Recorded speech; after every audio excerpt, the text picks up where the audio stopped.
Oh, Damo, where do we start? Well, I just want to work out, is it irony if two people with the same name are famous in their own country for different sports? Is that irony? Well, what is Wrong that then? use of the word It's just an unusual two-name situation. Coincidence. A coincidence. It's more of a coincidence than an Well, irony. there's no song that says, it's a coincidence. And the other thing that makes me laugh about you, you won't sit in this chair that I'm in right now because you've got eye contact with Jim. So I found it first, right? Because it's not right, blokes sitting across looking at each other eye to eye. Why is it not right? Because it just doesn't happen, Damien. But now we're about 30 centimetres apart. I complain. What are we, bloody hip-hop? Welcome to hip-hop station here. So I didn't like it. Next day, guess who jumps on the bandwagon? Jim. And now it's all my fault. Yeah, good. Producers are blowing up. But you're in his camera shot. The show's about him more than you. Of course it is. Bullshit. Get rid of him. It's got my back of my head, which is great. Land a helicopter there like TJ. How was TJ back on the Sunday show? Yeah, he was back. How'd He it was go? very jet lagged yesterday. So no good. Oh, he was good. Good content. That was good. It was very good content. So you're saying he was no good? I think he came back from ad break and started talking and then forgot that he was on TV at one stage. But that's Come good on, TV, Chompers. as you know. Yeah, it is. Yeah. Come on, Are you missing us, Bill, on that? No. We're missing you. Was he having a little wee on a couple of trees? Because I know that Nath Brown was quickly into his chair.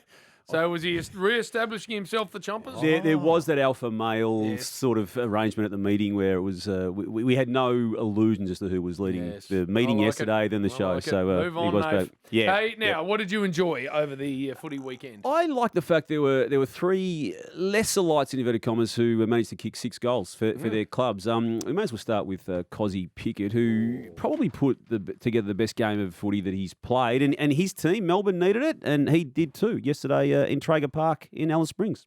So it helped Melbourne re-establish itself on the ladder just behind Geelong. They've still got some work to do. They'd lost 4 of their previous 6. They needed that win, and I think without him kicking the 6 goals, they'd probably fall to Port because the numbers and the metrics that Port likes to hit in any given game were good for them, but they didn't get the scoreboard going. Clearances and won hardball. They won it all, didn't they? But they did enough to win the game without actually getting the score. But so well done to Cozzy Pickett. Cam Zurhaar, Jim, we the Zoo. Yeah, I mean, the fact that it's round 18 hasn't yet signed, and then he's had again probably, and if not one of his very best games of football to his stage of his AFL life, kicking 6 against Richmond in a much-needed win for North. Great signs for him. You'd think now that there is a new outlook at the club and the new person to come in, well, it'd be more favourable than it was with the old I didn't see the game I was saying to Bill because I was on the flight home. 5 goals from 5 kicks, wasn't it? Yeah, at half time. Is that what he had? It's a half time, and then kick the sealer. In fact, the match winner. How did he kick that, by the way? Where's the defence? Yeah, it was unusual for Richmond to be that lacking at that moment, and for Dylan Grimes to have played on him for most of those 6 goals, and to not, I suppose, get goal side of him in that situation, and not have enough backup. So we'll get to Richmond on the negative side of it. Just on North. Growing thought that Ross Lyon's going to get involved in the process at North Melbourne. The boys yesterday on Triple M on the Sunday coverage asked him about it, and he was reasonably open. It's gratifying to be mentioned in dispatches. I've got no certainty for you either way. I haven't got a definitive answer whether I'm interested. So you always take a call and you always respect people, and sometimes you might be able to help what they're looking for if you're not the right person. Damo, what didn't you hear there? You didn't hear I don't want the job. You didn't hear a no or a no? Yeah. Which are both the same. What does that mean? Yeah. You didn't Just hear a trying no to work with you or there, a Bill. no. but No or a not. That's what I was thinking. Yeah. You didn't hear no or not, did you? As in, you're No, hearing I that won't he's be interested in doing the it. job? Yeah, Yes. exactly. I think when he went with Can Smith, it's really an indicator of the Nick Bills. But you didn't hear him say, no, I don't want the job. No, you didn't hear that. No. And you'd think what that he I would said. take a phone call, which is what he said himself, Bill. Yeah. Exactly. You'd be mad not to pick up the phone if you are North, I would have thought, to have him involved. Because They seem to be going down the path, and I would urge them to go down the path of going for a tried coach in inverted commas, because they've tried now 2 untried. In fact, they've tried 3 untried in a row, given that Brad Scott was also untried. He worked. He became tried on the run. Reece Shaw didn't, and nor did David Noble. So I think, need as a starting point to go down that path. Would you agree, Jim, as a former president of the club? They'll do. Yep. And that brings into play Don Pike. Whether that's Ross Lyon, I have no idea, but I think you would be going after someone who Choco Williams can do the job. His name's getting out there. And so it should. Yeah, exactly. I agree with that. I agree with that. Don Pike would be another one, and I keep, and I certainly am of the strong belief that whatever Adam Simpson's saying, it won't matter if the phone call comes in officially. And are you ruling him out? Yeah, I'm ruling him out with a big texter. Okay, well, I'm not. Who's the other one who kicked 6? Alistair Clarkson. The other one who kicked 6 was Luke. Yeah, Alistair Clarkson too, Jim. Was Luke Bruce. What a great career. He's How good. pushing 500 goals. Yes. He's been shopped around a couple of times. He wants to stay. Kicked more than Bill. He's played more games. And he's only a small man. And he's proof that clubs, no matter what stage of a rebuild they might be at, they need people like Luke Bruce involved. Did you want to touch on the Sam Draper thing later on, or do you want to do it now, or do you want to? Tex Walker kicked 5, by the way. He won less and was really, really good. Really good. Sam Draper, we've heard the... We've heard the audio. You did hear it before, did you? Yeah. No, just a great performance by us. And then, again, I do still think a lot of these wins in this back half of a season, once they can't make finals, are fake in terms of what it actually means. And I would hope for their sake they don't get too caught up in winning 4 of the past 5 when their season was shot. St Kilda, Brisbane, Sydney and Gold Coast, all going for finals. They're the 4. So is it a waste of a year, or is it... I don't reckon. You've still got 5 games to go. You've still had 4 wins there. If they finish well again, I don't think it's wasted as much as what it could have been. I take the view it is, Bill, but I actually factor in that they've got into this form on the back of the season being a write-off for them and it not having anything to play for apart from their own pride. All right, we'll just pause there, Purple. We'll get back to you shortly with the other side of the equation. More Damian Barrett next on the Rush Hour. Triple M right now. Damian Barrett's in the studio. And still in a positive mood. Yeah, we'll stay positive. We need to. Mark Blitzarves, what a player he is, Bill. I know it's no secret, but best and fairest in 215, another one in 18. Yes. One as a wingman, one as a fullback, fill-in fullback. And now he's just a stop. He's a stopper. He's tagger, a ruckman, a run-with player, a creator, a centre clearance beast. I can't wait to see what the coaches' votes are because it was a very even performance. He picked them up. He didn't get the 10, but he was the best on the ground according to the 2 coaches. Right, because Jeremy Cameron also was good. No, There's about 10 Geelong players. You know why? Chris Scott. He's going well. Put him in your positive. He's you got in him the positives. He's in the positives. Where? Well, he's just there. Chris Scott. Well done. Well done. Yeah. There he is. 8 in a row. They're just managing it now, aren't they? And look, they made a call early in the year. Recall the game against Brisbane Lions, round 4, I think it was, and Brisbane was going really nicely. They came into town and they rested Joel Selwood. Yes. And I just think it just sent a little message to Joel. He doesn't need a message sent, but it just told him, we're going to go into this game without you. And they did, and they got their season away, and then they obviously made the decision on Dangerfield. They've won 3 of the 4 matches, and he's still got one to serve with Tom Stewart, arguably the best backman in the entire competition, so they haven't needed him in the past 3 weeks. I reckon they've given him an extra week. Oh, extra week, I think you're right. Yeah, and he was a bit ill too, wasn't he? He got a health and safety protocol. Marcus Bontempelli has had a mixed season by his standards, but was back to his absolute all-time best with what he did against St Kilda, so big tick for him. Nick Daicos, the secret's well and truly out there, and he's not just a guaranteed rising star, but it would have to be, Jim, in an All-Australian conversation. No, it's certainly the squad. I agree. I think he's been superb. If you look at his numbers, just in isolation for the past 7 weeks, they are not just rising star good, but they are almost competition best for the role that he plays. So 40 touches, 3 goals. So he's gone past his old man. So Peter's not the best player even in his family. Don't worry about it. A little bit catching up to do with Peter. I mean, Peter might still be the best Collingwood player of all time. Yeah, I know. This is the Macedonian. No, I'd need to see some tricks. Before I'm putting him in Pete's category, I'd need to see some more trickery. He's got some, Jim. No, but the old man. The old man. It was ridiculous. I know. But the talk about the greatest player ever at Collingwood with Scott Pendlebury. And one more, and I think I've tried to raise him every single Monday. For Chad Warner. He's going to win a Brownlow, Bill, and it might even be next year. He's going to win. He's going to win a Brownlow. He's going to win a Brownlow, Bill, and he's going to poll this year as well. What about Hugh McCluggage, by the way? 29 touches, 4 goals. It was important, that role that he played with those 4 goals. He's done that a couple of times this year, kicked the 4, and he's added goal kicking to his repertoire this year.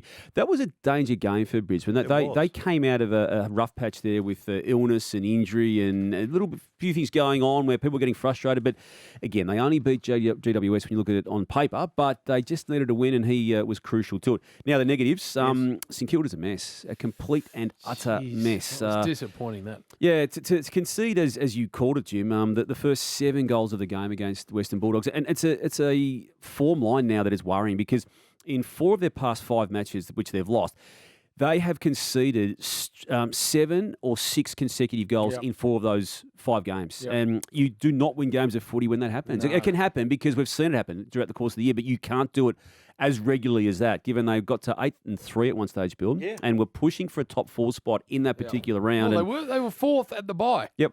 And then have lost 5 of the next 6. Richmond did them a favour, though. Wow. Yeah, they did.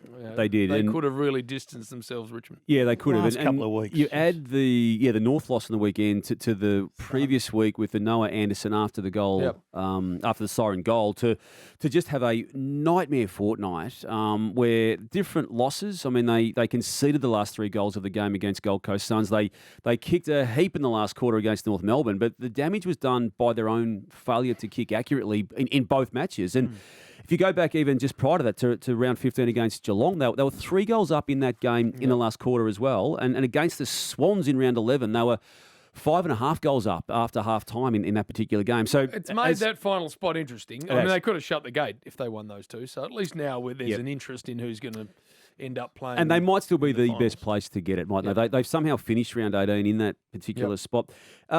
And Carlton too, I was convinced they were the real deal in terms of a premiership crack this year. I reckon Saturday night has proven to me they're not. Your team just did a number on them. They were. But it was methodical, Carlton, wasn't it? They were all right. They're going to be. They're okay. But you can't just come through and think you're going to win it. Western Bulldogs did it. You've got to hang around the 4 for 2 or 3 years. You're a big believer in that. I just reckon you seize your opportunity, but they're just not ready. That's the bottom line. Yeah, that is the bottom line. But they will be. They'll be okay. Yeah. And their defence is, they've got to get some players back and things like that. So I wouldn't. Geelong were a goal better each quarter, and then another goal overall. So 5 goals. That's about right. Yeah, but it could have been a whole lot more the way they played it. Geelong just controls the entire ground, don't they? They were good. They were very professional, Cats. Anything else? Because I've got some interesting stats for you. Go for it. Nat Fife. Yep. 1 kick, 14 handballs. I hadn't picked up on that. Not sure what. And Josh Carmichael for Collingwood. 24 disposals. Looks good. 24 kicks. Really? No handballs. And Rory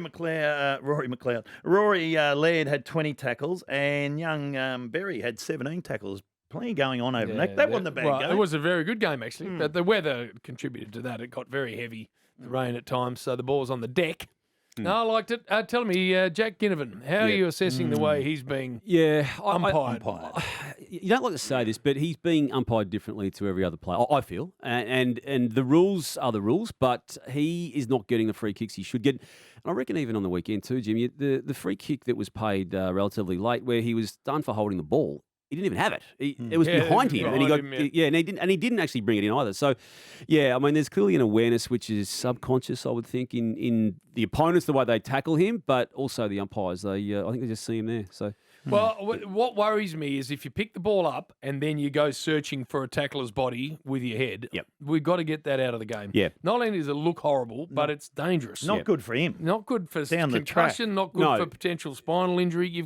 We've got to stop footballers thinking that is an option when they pick But he's not the only one doing it, Jim. I mean, Cozzy isn't. Pickett got one of his 6 yesterday for that. In fact, he had raised the arm looking for that free kick before he even got touched in one instance. I'm not for a second saying he's the only one. There are lots, and that's why I think we've got to actually... stamp it out of the game because it is bloody dangerous. No, it is dangerous.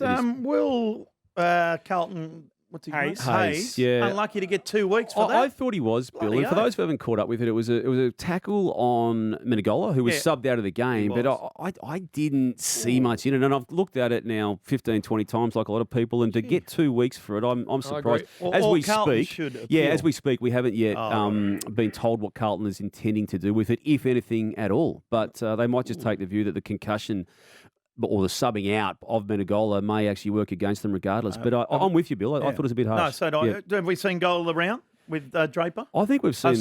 Goal of the year. I think we've seen the greatest goal ever kicked by an Essendon player, inclusive Essendon player. of Michael Long in the '93 grand final build. And Hurdy when he jumped into the crowd. Yeah. I was better than that. Oh, no, I loved it. I love Sam Draper. He's gold. He's 106 kgs, Jim, all right, and he ran out of the centre. He took on the tackler, ran too far like Michael Long, and then bananaed it. He did. And they couldn't catch him. No. He was off. He was off to the Brilliant. races. Love him. Love Yep. it. No, he's bringing some And real energy to that. Giants. Who's going to coach them? Don't claim to know, Bill, because the club is still going through its process too. But I think that you'll find that North is interested in the same person they are in terms of just to explore the options, Alistair Clarkson. But he, I'm not as convinced, wants the GWS job as much as he may have wanted the Gold Coast job. Make of that what you will, Bill. Are we sending a bus anywhere? No, we're not this week. Oh, no buses? No buses, Revs. Well, good, because that one's nearly No, buggered, we that had bus. to get that one back out of Arden Street, given they had a Yes, well-deserved good. win, and we just give them a couple of weeks of respite. Nice. And West Coast still lost, but not as bad as they were. And Adelaide was okay against Collingwood, What so am I making out of the Alistair Clarkson and Giants? that he may just not want it. What was That's that? I was sort of like a He's not subtle in good form messaging today, for Bill. you to say that he just may not want it. I'm just wondering what He's dry July. I think that's the issue. Yes, it's- Yeah, because he can't speak anyway, but if he's abstaining, it actually makes him worse. Although he had that joke on the weekend, he's only drinking my Carlton God. dry Yeah. and Scotch and Oh, dry. right. Nice to see you, Purple. Jim. Damo's recovery session.